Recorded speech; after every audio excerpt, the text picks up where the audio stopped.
सोलापूर जिल्ह्याचं पालकमंत्री पद स्वीकारल्यापासून ते आतापर्यंत जेवढ्या निवडणुका झाल्या त्या प्रत्येक निवडणुकीत घवघवीत यश मिळाल्यानंतर जयकुमार गवळे आपल्यासोबत आहेत। जसा मी उल्लेख केला, एक अपवाद वगळला लोकसभेचा, त्यावेळी तुम्ही अर्थात पालकमंत्री नव्हतात, पण तेव्हापासून ते आतापर्यंत म्हणजे अगदी एपीएमसी, जिल्हा परिषद, ह्या स्थानिक स्वराज्य संस्था आणि आता महानगरपालिका, आणि महानगरपालिकेचा उल्लेख यासाठी की स्ट्राईक रेट तर जास्त आहे, पण आजपर्यंत एवढे आमदार एवढं सगळं असून पण कधी पालिकेवर सत्ता आली नव्हती। काय नेमकं याचं हे?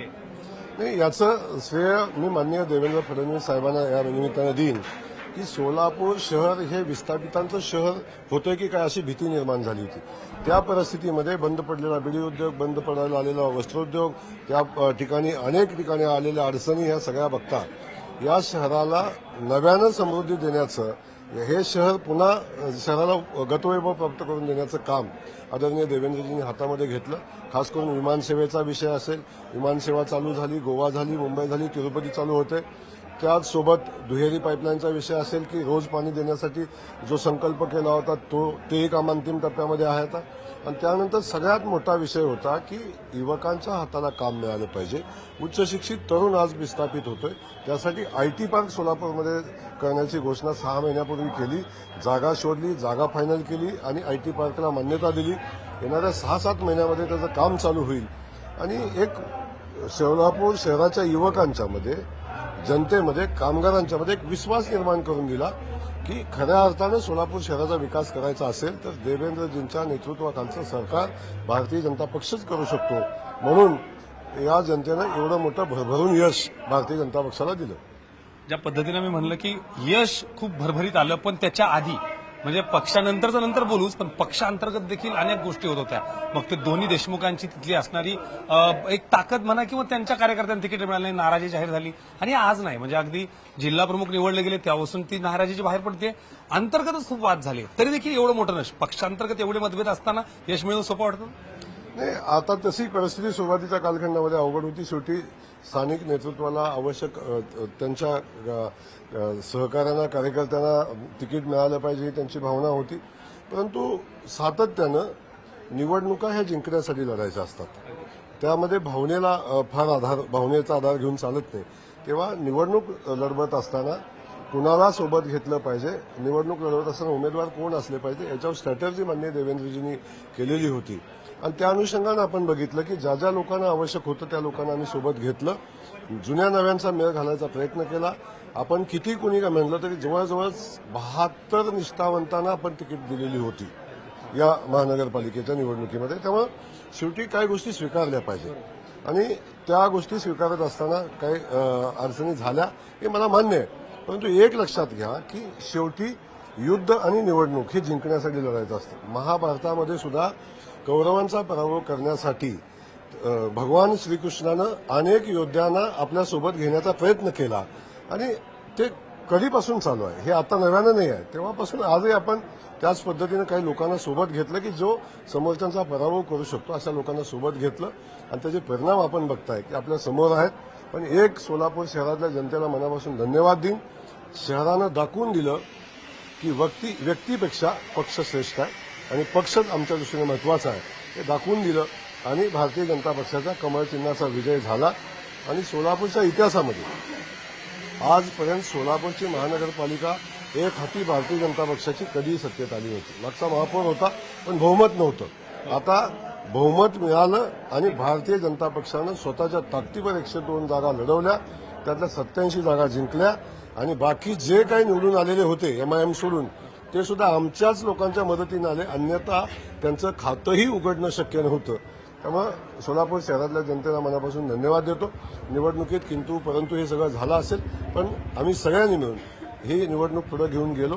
काही लोकांनी प्रचार केला, काही लोकांनी नाही केला, काही लोक घरी बसली, तरी सुद्धा जनता घरी बसली नाही, मतदार घरी बसला नाही, त्यांनी भारतीय जनता तुमचं म्हणणं थोडक्यात एवढंच आहे की कारभारी बदलल्या त्या सोलापूरच्या महानगरपालिकेच्या जनतेनं ऍक्सेप्ट केले?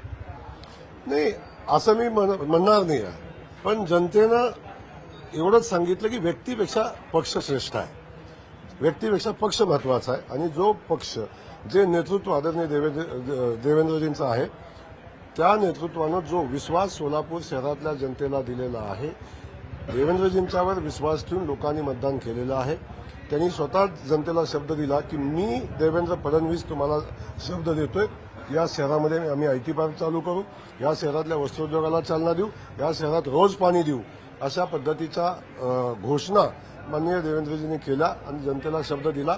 आणि त्यांच्या सभेनंतर या शहरातलं वातावरण बदललं आणि आपण बघतोय त्याचे परिणाम काय आहेत. फक्त सोलापूर शहरामध्ये नाही, अख्ख्या महाराष्ट्रामध्ये भारतीय जनता पक्षामध्ये झालेला महाराष्ट्र आपण बघतोय. आणि त्यासोबत देवेंद्रजींचं नेतृत्व महाराष्ट्रातल्या जनतेनं अधोरेखित केलं आणि देवेंद्रजीच महाराष्ट्राचे नेते आहेत हे जनतेनं आता दाखवून दिलं. मला प्रणिती शिंदे यांच्याबद्दल विचारायचं आहे. खासदार प्रणिती शिंदे, अनेक आरोप तुमच्यावर झाले, आत्ता नाही ते प्रत्येक इलेक्शनला होतात, पण यावेळी मात्र पालकमंत्री ज्या पद्धतीनं हा सगळा कारभार चालवत आहेत आणि सगळी ताकद कशी वापरतात, काय उत्तर आहे त्यांना नेमकं? म्हणजे मला एक माहिती आहे की कार्यकर्त्यांना ताकद देणं हे आपल्या नेतृत्वाचं काम असतं, ते आम्ही केलं. पण प्रणितीताईंना माझा सल्ला आहे की दिल्लीत बसून सोलापूरचं राजकारण करता येत नाही, दिल्लीत बसून सोलापूरचे उमेदवार निवडताय, दिल्लीत बसून सोलापूरचा प्रचार करताय निवडणुकीचा. त्यामुळं आपल्याला आपली कार्यकर्त्यासोबतची नाळ तुटलेली आहे. जवळजवळ सुशीलकुमार शिंदे सोबत असणाऱ्या अनेक लोकांनी तुमची साथ सोडलेली आहे, पक्षांनी साथ सोडली, परिस्थिती गंभीर झाली म्हणजे नेतृत्वानं उमेदवाराची साथ सोडली, उमेदवारांची मतदारांनी साथ सोडली. आणि आज ज्या काँग्रेस पक्षानं 30 वर्ष काँग्रेस पक्षाचा महापौर या शहराला दिला, त्या शहरामध्ये खातं उघडलं नव्हतं दुपारी 4 वाजेपर्यंत. शेवटच्या टप्प्यात आणि शेवटी कशी तरी दुसरी सीट निवडून आली. त्यामुळे आत्मपरिश्रमाची आवश्यकता आहे. फक्त सवंग लोकप्रियतेसाठी, राहुल गांधींना खुश करण्यासाठी मोदीजींच्यावर बोलणं, देवेंद्रजींच्यावर टीका करणं खालच्या पातळीवर येऊन, आणि सोलापूर शहराच्या निवडणुकीत आपण कुठंच दिसत नाही म्हणल्या पालकमंत्र्यांच्यावर डायरेक्ट पैसे वाटपाचा आरोप करणं हे आता नवीन नाही, हे आता जुनं झालेलं आहे. त्यामुळे दुसरं काहीतरी शोधावं. माझी विनंती आहे की आता आपण लोकांच्यात जावा, नाहीतर राहिलेलं एका दुसरी सीटची जी ताकद आहे ती संपून जाईल. एक तुम्हाला वेगळा प्रश्न आहे.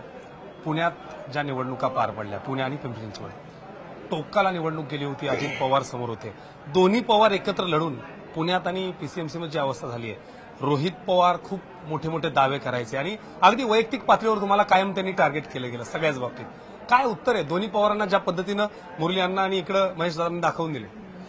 एक तुम्ही लक्षात घ्या, मी तुम्हाला पुन्हा पुन्हा सांगतोय की देवेंद्रजींनी गेल्या 2014 पासून पुण्याचा केलेला विकास, मला वाटतं देवेंद्रजी जेवढे नागपूरला जात नाहीत तेवढे पुण्याला जातात, पिंपरी चिंचवडला जातात.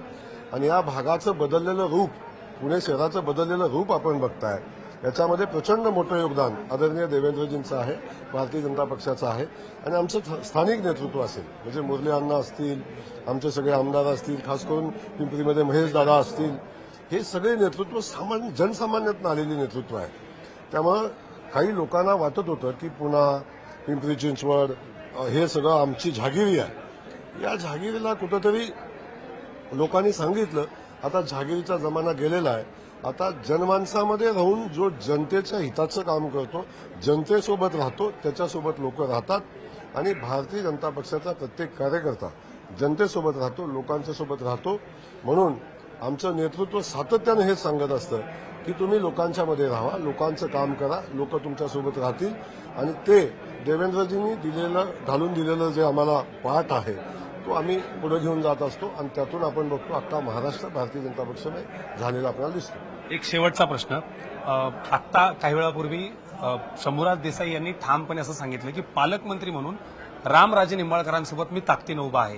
कुठेतरी तुम्हाला मित्रपक्षांकडूनच चॅलेंज केलं जाते तिथल्या स्थानिक याच्यावर काय, म्हणजे शिवसेना मित्रपक्ष देखील तुम्ही सोबत आहात? ज्यांनी ज्यांनी चॅलेंज केलं त्यांची अवस्था काय झाली आपल्याला माहिती आहे. मला अधिकचं बोलायचं नाही त्या विषयावर. परंतु पालकमंत्री म्हणून ते कुणासोबत आहेत हा त्यांचा प्रश्न आहे. परंतु महाराष्ट्र सरकार, माननीय मुख्यमंत्री देवेंद्रजी फडणवीस साहेब आणि ग्रामविकास खात्याचा मंत्री म्हणून जयकुमार गोरे फलटणमध्ये रणजित नाईक निंबाळकरांच्या पाठीशी ठामपणे उभे आहोत. आणि येईल त्या प्रसंगाला सामोरं जाण्याची ताकद आहे. पालकमंत्री काय म्हणतात याला अधिक महत्व देण्याचं कारण नाही, कारण पालकमंत्री त्या शहरामध्ये गेल्यानंतर सुद्धा पालकमंत्र्यांचा पराभव रामराजांच्या सोबत पालकमंत्र्याचा पराभव आणि त्यासोबत राज्याच्या नेतृत्वाचाही पराभव आम्ही केलेला आहे. त्यामुळे अशा पोकळ वल्गनांना आम्ही काही फार महत्व देत नाही.